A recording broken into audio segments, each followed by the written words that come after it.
Hello, good morning everyone.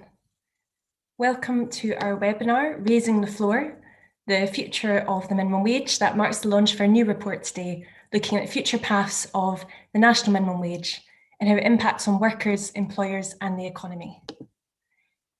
My name is Gail Irvin. I'm a Senior Policy and Development Officer at the Carnegie UK Trust. For those of you who don't know us, the Carnegie UK Trust is a charitable foundation. We focus on UK public policy and practice, and our remit is to improve the well-being of the people in the UK and Ireland. As part of that, over the last few years, we've had a focus on fulfilling work. This question of how we can ensure that paid work contributes to well-being, to quality of life and prosperity, and how we can tackle some of the challenges and inequalities in our labour market. For the last year, we've been working with the Learning and Work Institute on the contribution that the minimum wage makes to good work and tackling in-work poverty. We started this project back it was the 20th anniversary of the introduction of the national minimum wage in the UK.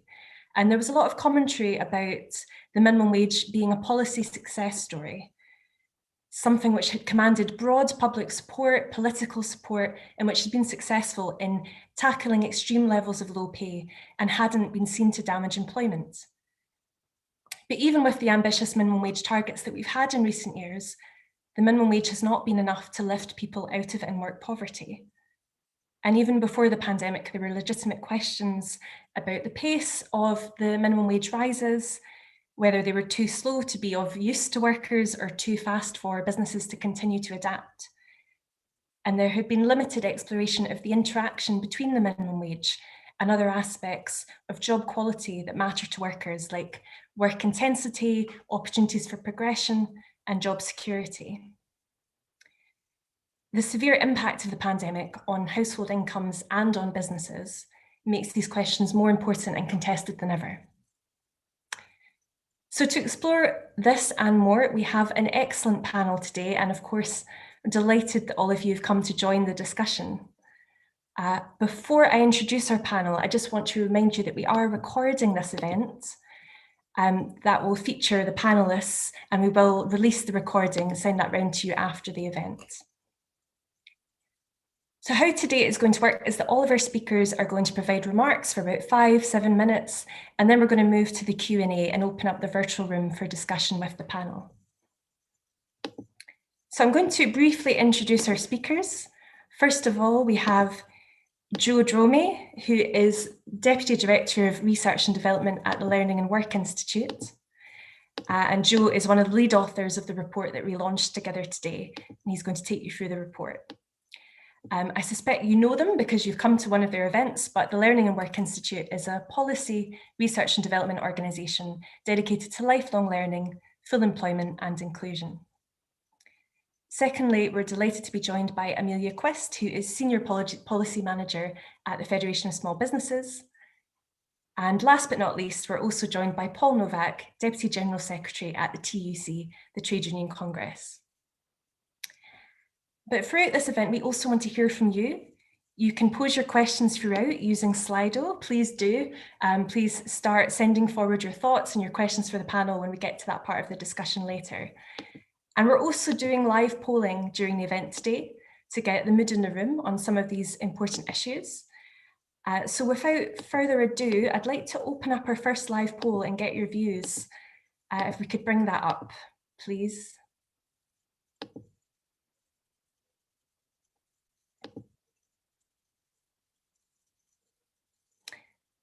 Okay, I think we're just getting the poll up. Great, thank you. So the first question for the room is, the government has pledged to increase the minimum wage for workers aged 21 and over to 2/3 of median hourly pay by 2024. Which of the following best reflects your views? The government should delay its plans to increase the minimum wage in order to avoid any potential impact on employment.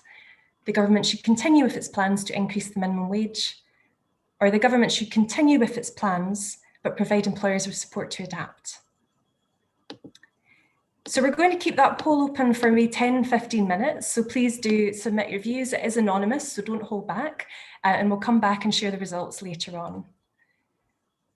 But without further ado now, I'd like to hand over to the first of our speakers, hand over to Joe, who's going to take you through our report published today, The Future of the Minimum Wage. Joe. Thanks very much, Gail, and thank you to Carnegie UK Trust for their support with this project, and to you and to Douglas in particular for working with us on this project. I wanted to start by kind of briefly highlighting our kind of findings on the impact of the minimum wage over the last 20 years, before we go on to consider the planned increase in the wage floor and how it can be delivered in the current challenging circumstances. So the next slide shows the impact of the minimum wage on pay over time, on low pay in particular. So it shows in orange, the orange line is the proportion of workers in low paid jobs. That's taken to be below 2/3 of median hourly pay. The proportion of workers paid below the real living wage, which is calculated by the Living Wage Foundation according to the cost of living, which is the blue line, and the proportion who are paid below the relevant minimum wage for their age, which is the black line at the bottom.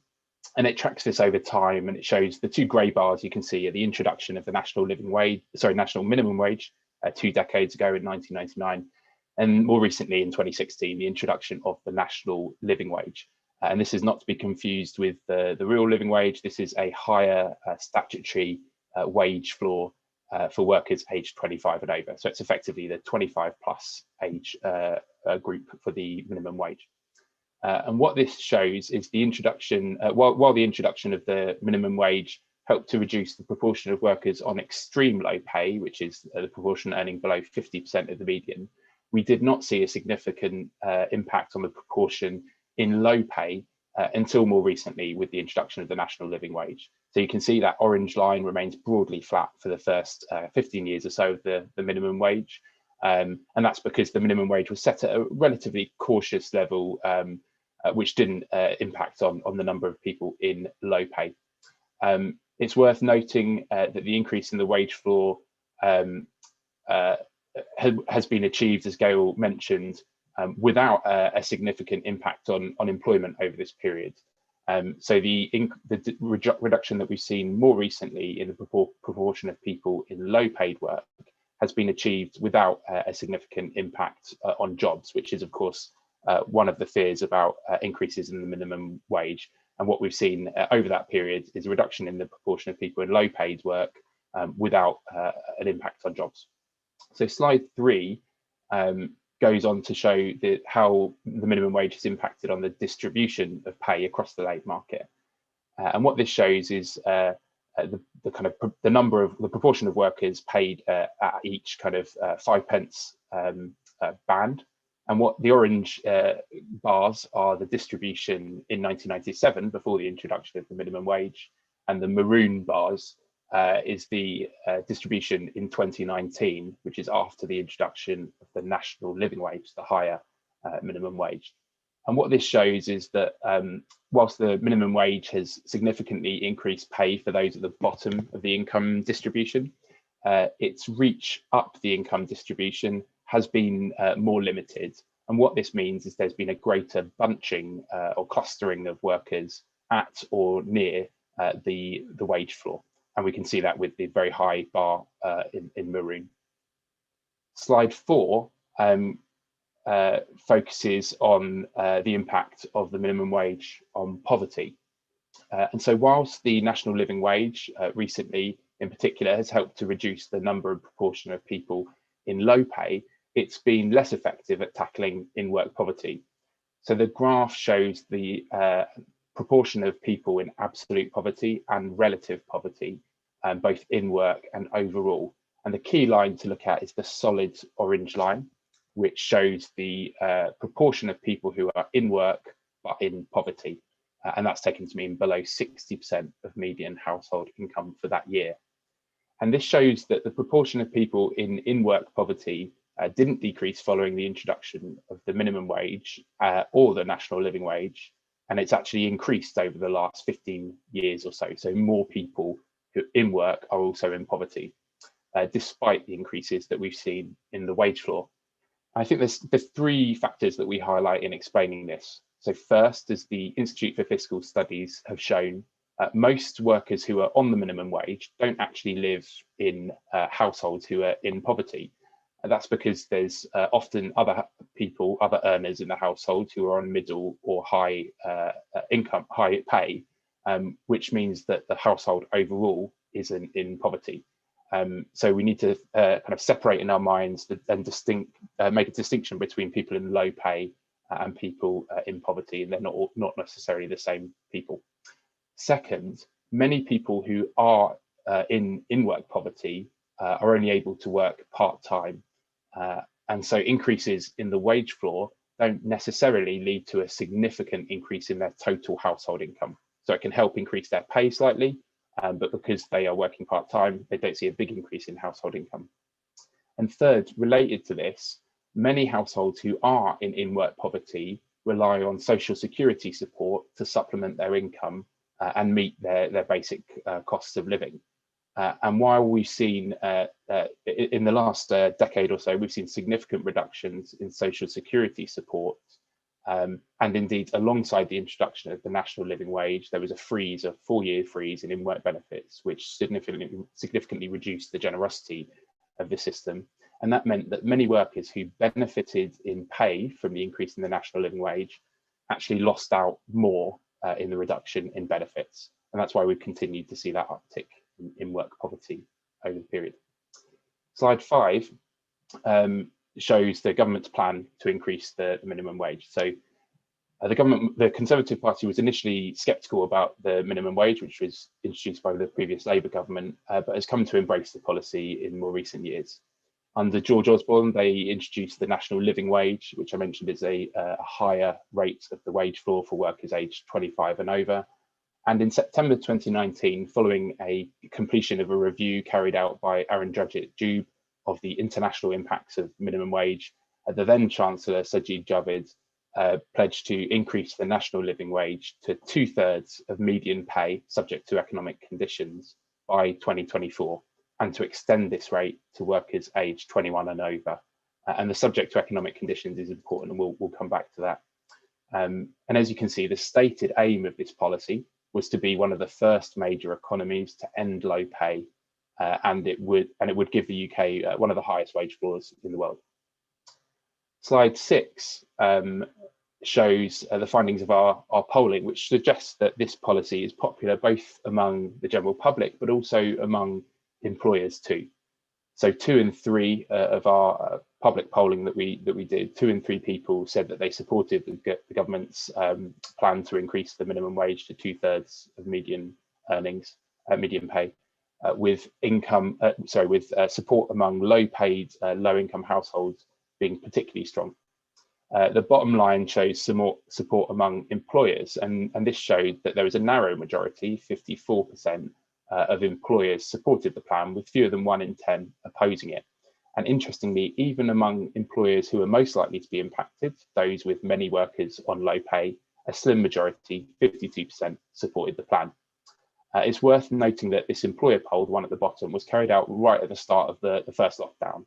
So opinions may have changed since the scale of the crisis became evident, but we know that going into the pandemic, there was pretty decent support for the government's plan.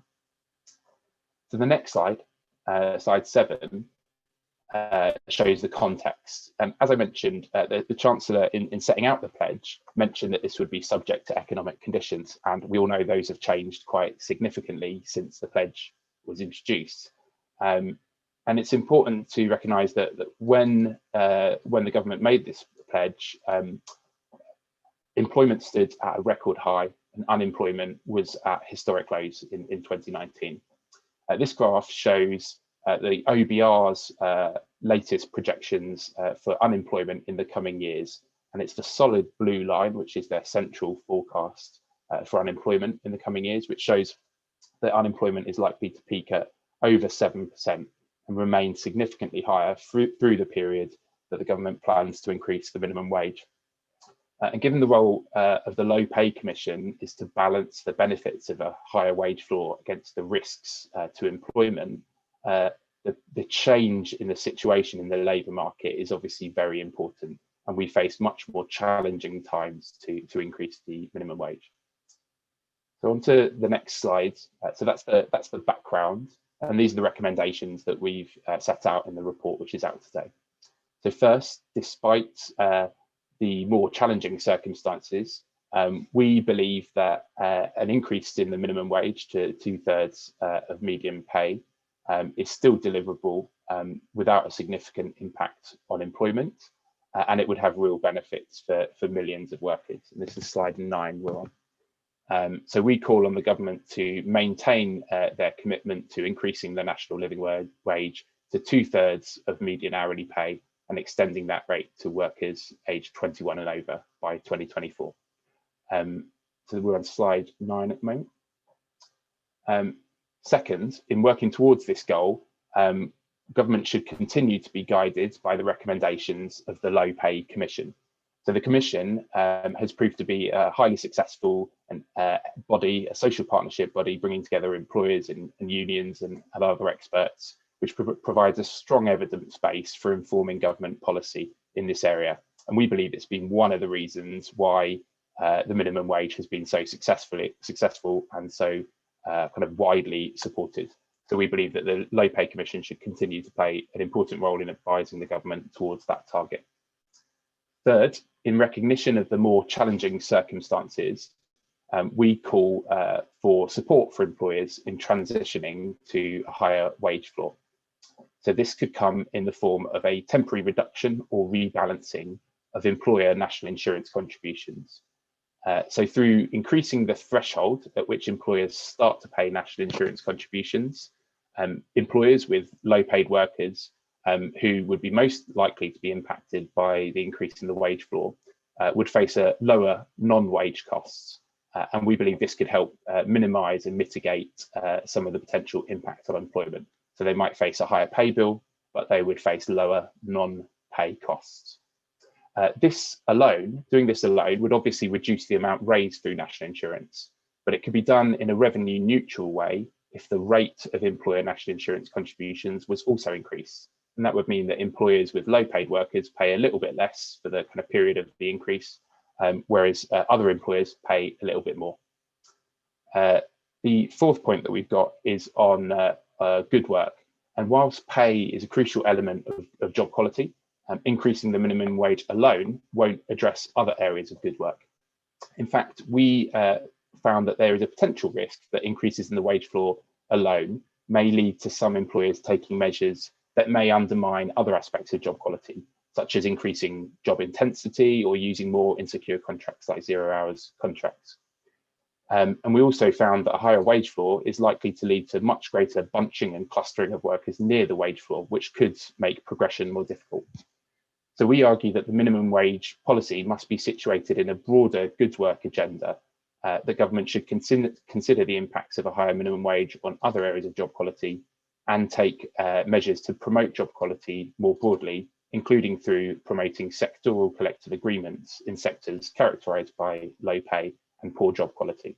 And these would involve employers, workers coming together to agree minimum standards on pay, progression and training for their sector. The final slide, slide 9, sets out our remaining recommendations. So the fifth recommendation is on the next slide, is to boost employer investment in skills. So I can go one slide back, please. To boost employer investment in skills and reduce inequality in access to training. So we know that the UK is characterised by low investment in training, that investments declined in recent years, but also crucially, it's distributed unevenly. So it's low paid workers on the minimum wage are far less likely to have an employer who invests in their skills than a higher paid and higher qualified workers.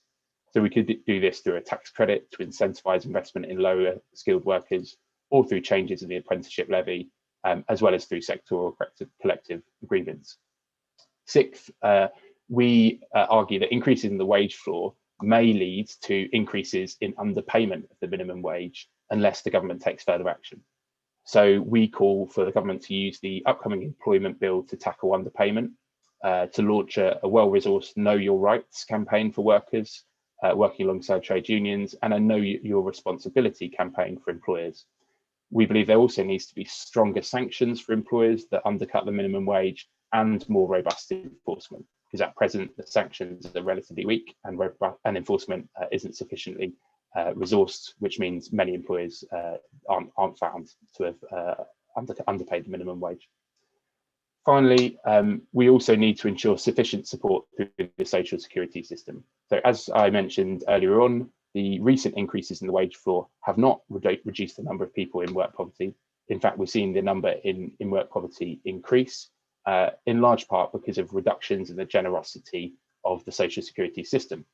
So increases in the minimum wage are no substitute for sufficient support through social security. So we call for the government to review support provided through the social security system, and in the short term to maintain and make permanent the increase in universal credit, the £20 increase in UC. So that's our recommendations. Really look forward to hearing people's response and to answering people's questions.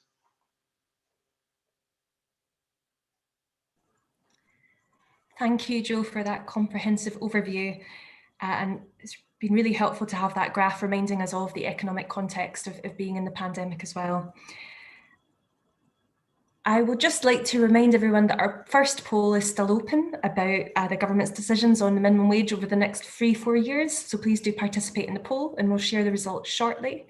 And I'd like to now move on and invite our first respondent, Amelia Quist from the FSB, who's going to speak to us a bit about the small businesses and the minimum wage. Amelia.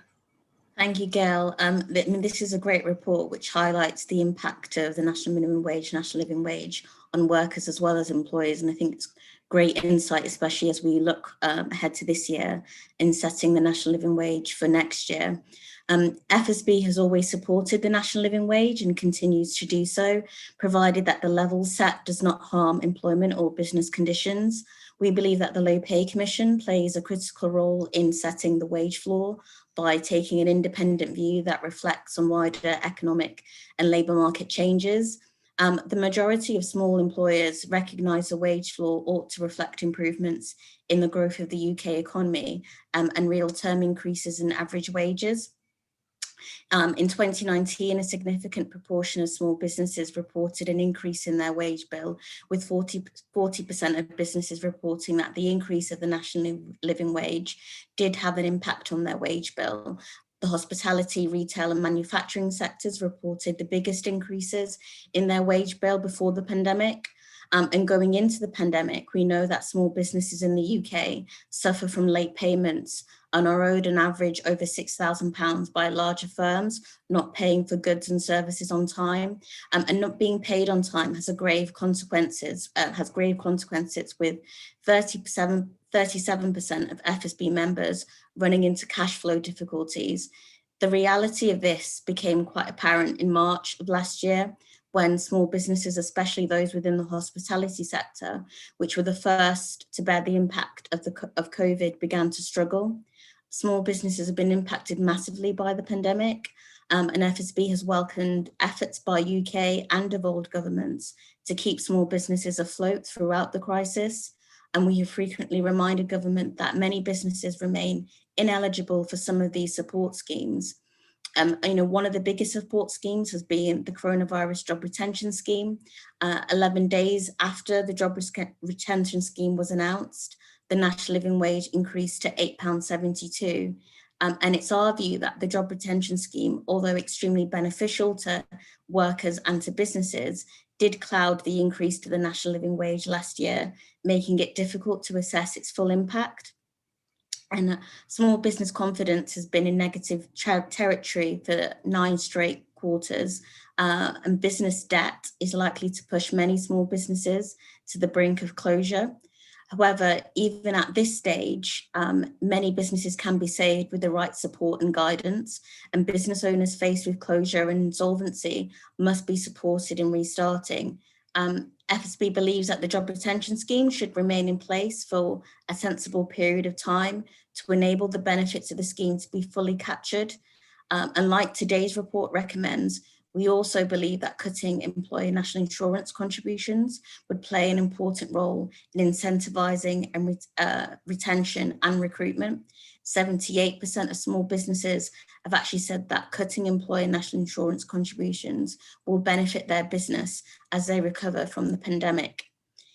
Last year, around 37% of FSB members stated that they had cancelled or scaled down plans for investing in and expanding their business as a means to manage wage costs. And this is concerning and highlights the possible medium to long-term impact of COVID-19 on small businesses. We've mentioned the changes in regards to the national living wage and age and moving from 25 to 23. And we advocated and supported a gradual age reduction to the national living wage with an initial move to 23, after which we think the Low Pay Commission should assess the impact on the labour market and on employment levels for young people before we move to 21. And as I said, the impacts of employment specifically on young people is quite crucial when we're looking at moving to 21 in the future.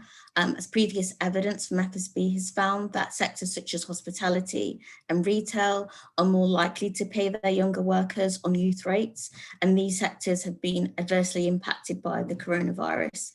And as Gail and Joe has mentioned, wages is not the sole issue in terms of ending low pay.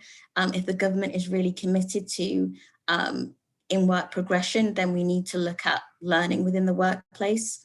And also where we're very pleased in terms of governments investing in policies to strengthen technical education, improving lifelong learning, boosting skills, such as digital skills, and supporting local skills development. But if these policies are truly to work, then small businesses need to be at the heart of these policies, especially including sole traders as well.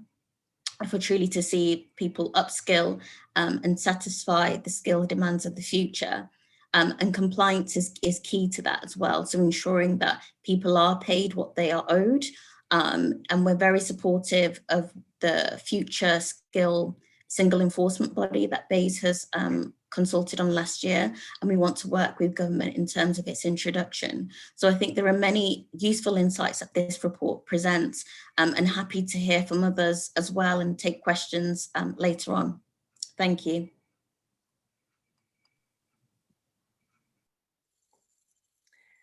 Thanks, Amelia. That's a really helpful context for this discussion today. Because of course, small businesses do make up the majority of businesses in the private sector, and it's always helpful to remember. I would like to just take a moment now and review the results of our first poll, if that's possible, before I move on to our second respondent. Are we able to bring up the results of the poll, please? Thank you. Okay, so winning with 73% of the votes, our audience believes that the government should continue with plans to increase the minimum wage, but provide employers with support to adapt. That's very much the ethos of the report we published today, so it's good to see that there is kind of common feelings in the virtual room on this issue. I think, as Amelia was just outlining there, clearly the economy has taken a hammering, but that has also affected household incomes. Businesses and workers are feeling incredibly insecure and uncertain about the future. So I think that that approach of continuing to carefully raise the wage floor while looking at what support might be needed to help in businesses, help employers adapt is absolutely crucial. So I'm going to move on now. Thanks for bringing up the poll. We can close that again now, and I'd like to pass on to our second respondent, Paul Novak from the TUC, who's going to speak a little bit about the perspective from workers in more detail. Paul, over to you. Thanks, Gail, and thanks for the opportunity to say a few words on behalf of the TUC. I want to start by thanking you and Douglas and Joe and Becca for all the work that you put into this report on the future of the minimum wage. I think it's a really intelligent summary of how we deliver an effective pay floor as we look ahead to the future. And I really wanted to cover three things in my remarks. First of all, just a few words about what 2 decades in the national minimum wage has achieved and the national living wage. And then I want to talk about how we build on that success in the future and what else we can do to improve work for all. starting with a quick look back, I think it is fair to say, if you reflect on the 22 years since the minimum wage was introduced, it has been a genuine policy success. That hasn't happened by accident. I think, as the report recognises, the social partnership, which underpins the Low Pay Commission, has helped secure widespread consensus around its recommendations. Easy to forget that back in the mid-90s, when we were discussing the possible introduction of a national minimum wage by the then Labour government, that consensus wasn't so evident. The CBI opposed the minimum wages introduction. The Conservatives opposed the introduction of the minimum wage. We had now infamous and inaccurate predictions about job losses, warnings about inflationary pressures. Fast forward to 2021, and we do have a broad consensus that we can afford to pay all workers a decent minimum. And we have, as Joe outlined before, a Conservative government that has set, I think rightly, the target of a living wage based on 2/3 of median hourly pay within the next 3 years, something that would have been really unthinkable a generation ago. So clear the minimum wage has made a genuine difference to our lowest paid workers, in particular low paid women, and it has helped to eradicate the extreme low pay that afflicted millions of workers prior to 1999. So I think, on balance, so far so good. It is also worth reflecting, though, that despite all the progress, all the positives associated with the minimum wage, low pay and in-work poverty remain huge structural problems. And Joe covered some of this in his presentation. 1 in 5 workers earning less than the real living wage, 2/3 of kids growing up in poverty who have at least one parent at work. And we know that even now, as the report points out, and as others have mentioned already, some workers still not receiving the legal minimum. We need to see more on enforcement to make sure that people do get the wages that they're entitled to. So I think, looking back on those 22 years, positive balance sheet for the minimum wage. It's a really good time to publish this report, I think, because it gives us an opportunity to think about how we build on those successes and how we also address the challenges that remain. And that really brings me on to my second set of points. We do have big challenges in the UK labour market. We've got lots more to do to make work genuinely rewarding in every sense of the word. And I think that those challenges have been brought into sharp relief by the pandemic that we've all been living through over the last 10 or 11 months. We know it's those on low pay, in insecure employment, that have suffered most amongst working age people. We know it's those in our poorest communities that have borne the brunt of the health and economic impacts of COVID-19. And we know also that COVID-19 hasn't created those inequalities, but it's exacerbated them and brought them into the daylight. I mean, the other thing that COVID-19 has done is underlined just how much we all depend on key workers, whether they're care workers, people working in supermarkets, delivery drivers, many of whom will be dependent on the minimum wage and the level at which the minimum wage is set. And the starting point, obviously, for the TUC, it is only right that those key workers are fairly rewarded for their labour, that they genuinely earn enough to live on, and earn enough not just to survive, but to thrive, to raise their families and build their futures. I think that includes young workers especially. I would agree with the report that there's a clear case for a single 21 plus rate, something which will get us closer to our ultimate goal of equalising the minimum wage for all. I also agree, and I think borne out by the poll you've just taken, Gail, the government should stay on course to deliver its target of 2/3 of median wages by 2024. I also obviously believe that sectoral collective bargaining and sectoral collective agreements have a key role to play in building on the minimum wage. So lots and lots that I would agree with in the report. I'll be honest and say I'm a little bit more sceptical about one or two of the report's other recommendations. We know, and Amelia has just taken us through some of the challenges facing small businesses in particular. We know that the pandemic has brought about a huge challenge for many businesses' finances. I'm not convinced, though, by the logic of cutting employer national insurance costs to support increases in the minimum wage. I think that would set an unhelpful precedent. And if I'm also honest, and this is a point we made in our evidence to the Low Pay Commission last year, I don't think it's the level of the minimum wage that is going to be the key determining factor in terms of driving employment levels over the coming year or two. The government will need to do a lot to inject confidence into the UK economy and to support employment over the course of the next year. Making sure we do avoid that cliff edge around the job retention scheme, providing sectoral support, providing a decent level of funding for social care, a genuine impetus behind job creation programs like Kickstart. All of those, I think, will be more important than the headline rate of the minimum wage in terms of keeping people in employment. Likewise, I am also sceptical about the value of devolved rates for the nations and regions. I mean, I've been through this argument previously around public sector pay. I would just make the observation at a time when we're supposed to be levelling up our held back regions, there's a danger that that could be a backward step, and we could potentially see regions and nations competing against each other on minimum wage rates. It could reinforce existing regional inequalities. I suspect my scepticism might also be shared by some of those Conservative MPs in those red wall seats and across the political spectrum.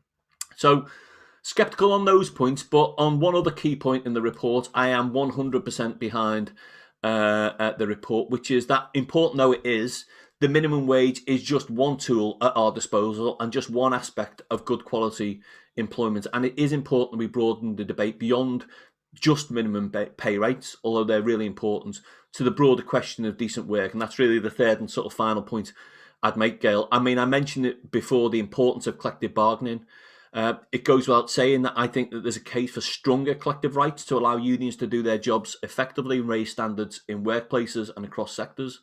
I think there's a case for stronger employment rights for all, a ban on 0 hours contracts, precarious work, workers having an active say in the big decisions that affect their working lives, so workers on board, an active industrial strategy to deliver good jobs in the communities that need them most. And I'd echo all the points that have already been made about the need for the government to do more to encourage employers to invest in skills, to invest in new green technology, to invest in our public services too. There is going to have to be a genuine national collective effort to rebuild our economy post-COVID-19. We also want, and I think the report picks this up again, a social security system that complements rather than nullifies increases in the pay floor. So it's no good paying people a little bit more if you then remove resources from them through universal credit and other means. So that £20 a week increase in the universal credit that's been kicked backwards and forwards politically over the last few weeks, it's a small step forward. It needs to be made permanent, and we need to rethink our social security system much more broadly, I think, so that it does benefit low-paid workers. And more fundamentally, I think going back to COVID-19 and the situation that we're in, I think the last 10 or 11 months have just proven how precarious life is for millions of low-paid workers, how dependent they are on the next paycheck, how dependent they are on getting the right number of hours and being paid fairly for those hours when they get them. So a more generous minimum wage and increased minimum wage is part of that new deal for workers, particularly those in low-paid sectors of the economy. But it has to be part of a wider reform of our labour market with stronger rights for working people, stronger rights for unions, and a sense of national collective purpose in terms of rebuilding our economy and putting good quality jobs at the heart of that rebuilding process. I'll leave it there, Gail. Thanks very much. Thank you, Paul. That's really helpful. And skepticism, healthy skepticism is good. I think that's it keeps us on track if there's a bit of constructive feedback from our panel. We've obviously spent a bit of time looking at the minimum wage and the interaction with all these other policy areas, these other aspects of working lives, but it is a complex range of issues. And hopefully we can use the Q&A section now to get into some of these in more detail. I just want to make everyone aware that we're opening the second poll of the day. I think, can we bring that up on the screen just briefly to show people what the options are? Thank you. Yes, so broadening out already from the minimum wage to look at some of the other policies that would have the greatest impact on improving work for low-paid workers. We're asking, which of these do you think would make the biggest impact? So the first option is retaining the £20 uplift to universal credit.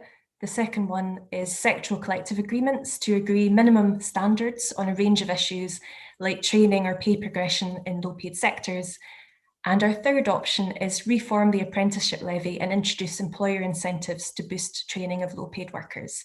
I think all of our panelists have spoken about different aspects of that, but really keen to know what people in the virtual room think about these issues. Which one would you prioritise for low-paid workers? Okay, great. So we've got about 20 minutes now, 15, 20 minutes to have a bit of a discussion. I think perhaps one of the most interesting places to start without wishing to branch this out too big too quickly, but picking up, if I can use my chair's prerogative for a second and launch the first question before we go to the Q&A questions coming in from Slido. Paul, one of the things you mentioned was the possibility for different minimum wage rates across the UK and the concerns that you have about that. We do raise a lot of the concerns and complexities about that in the report. But I suppose I'm curious, reflecting a comment that's come through on Slido as well about the high cost of the private rented sector for so many people. What do we do about the fact that the minimum wage rate set by UK government doesn't reflect the costs of living around the country? And how do we address that gap? Is there a role for regional minimum wage setting at all? Or is it more about looking at the policy changes that could be made elsewhere by regional, local government or by central government on things like housing, childcare, transport costs? It's quite a broad question, so just any views you have on that. And I think I will come to Paul first and then perhaps to Joe to ask a bit about the case of London. Paul, what do you think? Yeah, thanks, Gail. I think there's a very real set of issues there, isn't there? And it's reflected in, for example, the real living wage, if you like, rather than the national living wage. The real living wage has a separate London rate to reflect some of those increased housing and other costs that people have living in the capital and beyond. I suppose our real concern does stem from the fact that, particularly when we're in such an uncertain sort of potentially dangerous period for the UK economy, that there would be, and I know the report talks very much about a race to the top, but we're concerned about a race to the bottom and effectively part of the UK competing against each other on lower minimum wage rates. Now, that doesn't mean that we don't have to address some of the potential issues that people face in parts of the country where housing may be more expensive, for example, and we do that through things like London Waiting, and we do that through collective agreements. But I wouldn't want to see the minimum wage effectively reinforcing some of those existing regional inequalities. I think part of the answer has got to be thinking about how we link the minimum wage, and the report, I think, is very strong on this, to the discussion around skills and around progression. That's where I think there is a difference, for example, in terms of thinking about sectorally how we build on the national minimum wage through collective agreements, which not only focus on the headline rate, but are also linked to things around how we improve skills and progression opportunities within those sectors, how we plan for changes in technology and within the workforce in those sectors as well. But as I say, I just would be very cautious about anything that locks in the existing regional inequalities that already exist. Now, not naive, and I know that those inequalities exist within regions as well as between regions. London would be a good example of that. But as I say, I think we've always been concerned about that move towards regional play, and actually that's reflected, I think, in the work that we've done with employers. I mean, it's very unusual for employers beyond London Waiting uplifts to have significantly different national wage rates, and we wouldn't want to see that baked into the minimum wage. Okay, great. Joe, do you want to come in on that as well? Yeah, of course. Yeah. So I think Paul highlights some of the risks with regional flexibilities here very well. So obviously there is a risk that you embed rather as well as responding to regional inequalities, and there is, depending on how you did it, there would be a risk of a race to the bottom. I think there's another additional risk, which is greater complexity. So one of the benefits of the national minimum wage is that it's national, it's easier to understand as a single rate across the country. So we are very kind of cognizant of the kind of potential risks here. The reason we looked at this as an option, which we think should be explored with further research, is the facts on the ground suggest that there is kind of potential for it. So we looked particularly at London, and obviously there's much higher cost of living in London. There's a higher rate of the real living wage because of that, to take account for that. But also there's higher employer ability to pay in London. So our poll found that employers were much more supportive of a higher minimum wage in London and much less concerned about the impact on them as a business. So that's almost like a need for a higher minimum wage, but also an ability to set it perhaps at a higher rate in a way which wouldn't have that negative impact on pay. I think there is a potential way that you could do it, which would manage the risks which Paul highlighted. So what I think we should definitely not have is devolve it completely, so local areas set the minimum wage in their area without any national framework, because I think that would present a very real risk of incentives for undercutting and perhaps pressure from employers, that kind of arbitrage to undercut the minimum, to reduce the minimum wage in a local area. There's an example in the US of how it could work, where you have a federal minimum wage, which at the moment is far too low. It's far too low. I think it's about $7, and the new President Biden has committed to increasing it to $15. But you also have the ability of states and cities to set higher minimum wages, which account for higher cost of living and higher ability to pay that. So I think we're absolutely aware of those risks. We would want it to be, I think it needs to be looked at, and we need to consider the impact of it, which is why we're not saying sort of just go ahead with it. And if it was to be done, it would need to be done alongside an ambitious national rate. It would need to be done in conjunction with advice from the LPC and cognizant of all those risks that Paul highlighted. Thank you. Amelia, would you like to come in on that at all with any perspectives from small business? Yeah, of course. I mean, from the FSB's perspective, our members cover the whole of the UK. And so when we're feeding in and talking to them about the national living wage, we're taking it from a UK-wide perspective. But, we're very cognizant of the issues at regional and national level as well. So, for example, our colleagues in Northern Ireland would highlight the impact of Brexit and NI protocols on doing business in Northern Ireland and the ability to kind of pay higher wages there. However, I do support what kind of Paul said in that having simplicity across the system in terms of the living wage is probably the easiest way to go. But, very much taking into consideration from the findings that you've mentioned that employers in London are able to pay slightly higher wages than other regions of the UK. And that's something that we found to a certain extent from our own research, in that small businesses themselves are generally able to pay slightly above the national living wage. However, I think having a national UK rate is probably the best approach in dealing with all of the issues.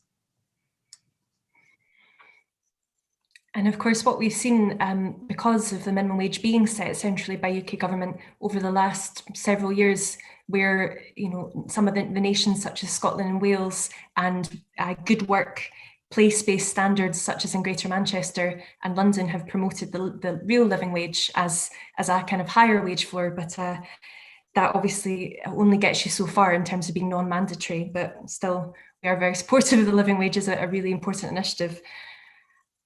Okay, so here's another question. Panelists have touched on this, but we have a question from Slido about how can businesses be encouraged to support their workers to progress from the wage floor and help tackle some of the bunching of the wage floor that we might have seen. If you don't mind, I'll work backwards and ask Amelia what your views would be on and how do employers support progression for entry-level minimum wage level jobs in their firms? That's a really important question. I mean, within a smaller business, progression is very different from in larger businesses, especially within small and micro businesses. If you only employ, say, 5 people, pathways to progression are slightly, there are fewer of them. However, I still think that for smaller businesses play a key role in terms of in-work progression. And whether that be kind of thinking about skills and training, but also opportunities outside of that business itself. From a skills perspective, I think there's much to be done in improving the training that's offered within smaller businesses. That's something that smaller businesses tend to struggle with, whether it be with costs, whether it be with actually finding training that's suited to the business and to the needs of employees. As I said earlier, I think it's positive that the government has realised this and wants to work and setting out a plan, but it needs to ensure that any policies that are introduced work to the benefits of small businesses. So we've seen with the introduction of Kickstart, for example, a great initiative, but it needs to be designed in a way that small businesses can access it, including sole traders as well. So there are challenges, but I think it's positive, as you said in the report, that there is appetite from employers and employees, and hopefully from government as well, to finding solutions to improving progression within workplaces. Okay, can I ask Paul to come in on that next? I'm curious on your views on the adequacy of the current provision, particularly the emergency and the funding that's been brought forward for national skills policy, publicly funded skills and training, but also about perhaps what incentives there might be for employers to offer more training in workplaces to low-paid workers. You're touching a raw nerve with me on this issue, I'm afraid, Gail, because one of the things that we've been involved in over the last 20 years, introduced by a Labour government but supported by a Conservative-led government over the last 10 years, has been the work that we've done through Union Learn, union-led projects on learning and skills. We support around about 220, 230,000 workers every year to retrain and to reskill, working with their employers. And Gavin Williamson has announced that he's going to cut all of the funding for that initiative from March of this year. It's something that we're asking the government to rethink, because that was a very practical example of unions working together with employers to allow people to progress, everything from basic literacy and numeracy through to continuing professional development, but crucially giving people confidence to take on those new opportunities as well. Quite often people are afraid to take on new training opportunities. Maybe they've had a bad experience of education the first time round, and actually, unions are having a role to play with employers in terms of giving people the confidence to take on those opportunities. I think there is something for government to think about in the industrial strategy refresh about how it supports employers to do this across sectors, and this is particularly important for smaller employers. Again, in some cases, it will be difficult to provide progression opportunities for people in one particular employer, but groups of employers working together, thinking about how we provide opportunities through employer supply chains, for example, I think is really important. And another piece of work that I've been involved with recently is the College of the Future Commission, which maybe I can put a link in the chat. But actually, I think really finding a central role for our local FE colleges and supporting employers and supporting workers to think about how they do reskill and retrain throughout their working lives. That's a sector that's been denuded of funding over the last decade. But I think if we are serious about sort of particularly meeting some of the big challenges in terms of responding to automation, decarbonising our economy, moving towards net zero in workplaces, we've got to give people the opportunities to train locally, to get the access and the support that they need quickly, and to navigate the way through the skills system. So there's lots more that government could be doing. Cutting Union Learn is not a good starting point, I have to say. And I would hope the government would rethink that decision. Okay. Any last thoughts on that question, Joe, before we move on to the next one? Yeah, absolutely agree with Paul on retaining Union Learn, and Learning and Work Institute did a report recently on the potential for building on a social partnership approach in the adult skills system, and it feels like we're going in the opposite direction, and that very much makes us an outlier. We're one of the very few advanced economies that has kind of limited formal role for trade unions and employers in shaping the skills system. And we know that the most effective skill systems tend to have that formal involvement, so we need more of that, not less of it. I'd add three things briefly. One is reforming the apprenticeship levy. So we've seen since the introduction of the levy a big increase in degree apprenticeships and higher level apprenticeships, but at the same time a big fall in level 2 and level 3 apprenticeships. And I think we should look at changing the incentives in the levy to encourage employers to invest more in new starters, in younger workers, and in workers with lower levels of qualification, rather than what we've seen, which is a drift towards investment in already highly qualified and highly paid workers. I think we should look at a tax credit to incentivize investment in lower qualified workers. So the Education Select Committee recently made a recommendation on this, and this is in recognition of the fact that if you've got a degree level qualification, you're 4 times as likely to have an employer who invests in your skills than if you've got no qualifications. So at the moment, the kind of incentives are, if anything, they're widening the gaps that we already see rather than addressing them. And we need a skill system that actively addresses inequalities in qualification level and pay. And then finally, I think sectoral collective bargaining can play an important role here. And I think the comparison between the NHS and social care systems is quite instructive. So in the NHS, you've got sectoral collective agreements which set out kind of requirements for training and qualifications at for specific roles. In the social care system, you have no such requirements, no such kind of collective bargaining or collective agreement. And what you see is in the NHS, you have much higher levels of investment in training, high levels of pay and good quality work. In the social care system, you have very low levels of qualification for what is high skilled work, very low levels of pay and poor treatment of the workforce. So I think sectoral collective agreements can be part of the solution to addressing the skills and progression challenge. Okay, great. We just have a few more minutes for questions, and we've got a great one about labour market enforcement. How can we ensure enforcement is fair, both to tackle underpayment from problem businesses, but not to overly punish small businesses or indeed any businesses making genuine mistakes? It's a really, really interesting question. I'd like to just ask who from the panel wants to come forward with a view on this. And if you don't come forward, I'll pick on one of you.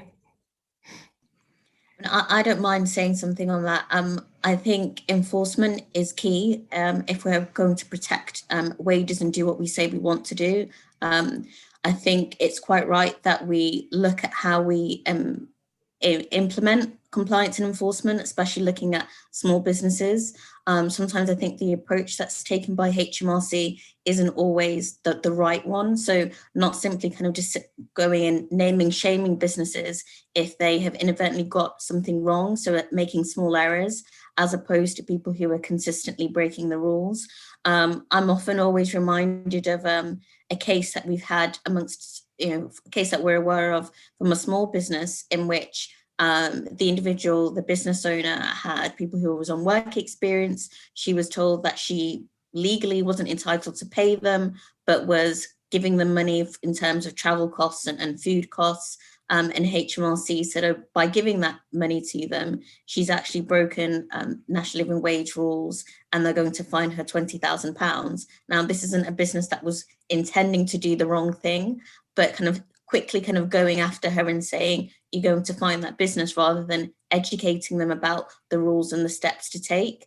I think in those incidents, we want to see HMRC actually working with small businesses. Now, national living wage rules aren't easy to understand, on their entirety. They can be quite complex, especially if you don't have HR support within your business. So we really want to see the new single enforcement body working with small businesses, especially to actually educate them and teach them the right things to do, as opposed to quickly going after people who've made small errors and kind of pressing with huge fines. Okay. Paul, I know the TUC has a slightly different view on the future of labour market enforcement in terms of the plans for a single enforcement body. Would you like to talk about that? Yeah, thanks, Gail. But can I just pick up the issue about enforcement generally, then talk about the single enforcement body? I mean, we know that one of the issues around underpayment is it's often linked to the under-recording of hours, and that is particularly problematic in sectors like social care, where people have fragmented work days and work patterns. So I think there's a collective challenge there, isn't there, to think about how actually do you make it easier for employers, but also individual workers as well. I mean, part of this is endemic in the way that we deliver social care, for example. And so, we've been very supportive of efforts for local authorities to sign up to Unison's Ethical Care Charter, which is about trying to make supply chains in social care much less complex, make it easier for employers and employees to make sure that people are being paid fairly and properly for the hours that they work. But on the single enforcement body, I think we have concerns that what we might have is a single enforcement body that doesn't have additional resource, that spends a lot of time focused on internal reorganisation, that is diverted away from the task of actually supporting and protecting workers, particularly low-paid workers, people in insecure employment. Now, if the government does go ahead with a single enforcement body, I think the key thing is, and it's a little bit like the point that was made before by Joe about skills, we want to see employers and unions involved in the governance of that body and helping to set the strategic direction of that body to provide, to act as a practical sounding board for that body about where the priorities should be, where the single enforcement body would be best placed to put its resources. Because, again, this is the sort of stuff that is best informed by real world experience. And I think employers and unions being involved right at the outset in helping design that single enforcement body and to make sure that, the work it's doing is effective is really important. Okay. Great, thanks for taking us through that, Paul. We only have a minute left. I have languished a little bit long on the Q&A, so we're going to have to draw to a close on that. I do want in the last minute just to bring up the poll's results from our second poll and see what our audience thinks about these good work priorities. So we'll just bring this up. Okay, interesting. So the winner of that with 65% of the vote, sectoral collective agreements to agree minimum standards on a range of issues. Big thumbs up from Paul there, but it certainly came up a lot in our panel discussion today. And also support for universal credit and the apprenticeship levy, but by far and away there's an interest on how do we resurrect and do more of these sectoral collective agreements. Okay, so I'm very conscious of time, so I'm just going to wrap things up there. Thank you so much to our speakers, Paul, Amelia and Joe. Thank you so much for your presentations and for responding to those questions. We could have gone on a lot longer. Thank you also to Mintra and all of the team who organised this event from Learning and Work and for hosting us very successfully on Zoom today. And thank you to all of you, of course, who have joined us for today's event. We will send out a copy of the report and you can also look at that on carnegieuktrust.org.uk or learningandwork.org.uk to check out that report immediately. And yes, that's all. Thank you very much for taking part, everyone. Stay safe and goodbye.